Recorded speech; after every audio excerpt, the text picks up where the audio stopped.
ನಾಗರ ಪಂಚಮಿ ಹಿನ್ನೆಲೆಯಲ್ಲಿ ಬೆಂಗಳೂರಿನ ರಾಮೋಹಳ್ಳಿಯ ಪ್ರಸಿದ್ಧ ನಾಗಸನ್ನಿಧಿ ಮುಕ್ತಿನಾಗ ದೇವಸ್ಥಾನದಲ್ಲಿ ವಿಶೇಷ ಪೂಜಾ ಕಾರ್ಯಕ್ರಮ ಹಮ್ಮಿಕೊಳ್ಳಲಾಗಿತ್ತು.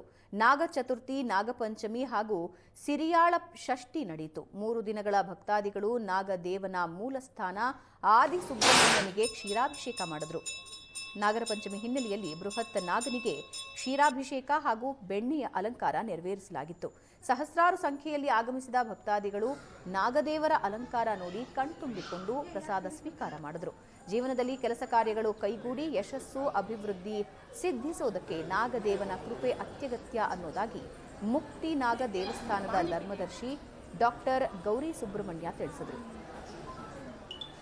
ಇವತ್ತು ಮುಕ್ತಿನಾಗ ಕ್ಷೇತ್ರದಲ್ಲಿ ಬಹಳ ವಿಜೃಂಭಣೆಯಿಂದ ಬೆಳಗಿನ ಜಾವ 5 ಗಂಟೆಯಿಂದ ನಿರಂತರವಾಗಿ ಮೂಲದೇವರಿಗೆ ಕ್ಷೀರಾಭಿಷೇಕ ನಡೀತಾ ಇದೆ. ಬೃಹತ್ ನಾಗನಿಗೆ ಬೆಣ್ಣೆಯ ಅಲಂಕಾರದ ದರ್ಶನದ ಭಾಗ್ಯ ಎಷ್ಟು ಸಹಸ್ರ ಸಂಖ್ಯೆಯಲ್ಲಿ ನಿರಂತರವಾಗಿ ಬರ್ತಾ ಇದ್ದಾರೆ. ಜನ ದರ್ಶನವನ್ನು ಮಾಡ್ತಾ ಇದ್ದಾರೆ, ಪ್ರಸಾದವನ್ನು ಸ್ವೀಕಾರ ಮಾಡ್ತಾ ಇದ್ದಾರೆ. ಈ ನಾಗರ ಪಂಚಮಿ ಬಹಳ ವಿಶೇಷ. ಯಾಕೆ ಅಂತಂದರೆ ಪ್ರತಿಯೊಬ್ಬರ ಜೀವನದಲ್ಲಿ ಕೂಡ ಒಳ್ಳೆಯ ಕೆಲಸಗಳಾಗಬೇಕು, ಶುಭ ಕಾರ್ಯಗಳು ಮನೆಯಲ್ಲಿ ನಡಿಬೇಕು, ವಿದ್ಯಾಭ್ಯಾಸ ಸುಲಲಿತವಾಗಿ ಆಗಬೇಕು. ಎಲ್ಲದಕ್ಕೂ ಕೂಡ ನಾಗದೇವರ ಒಂದು ಕೃಪಾ ಕಟಾಕ್ಷ ಬೇಕೇ ಬೇಕು.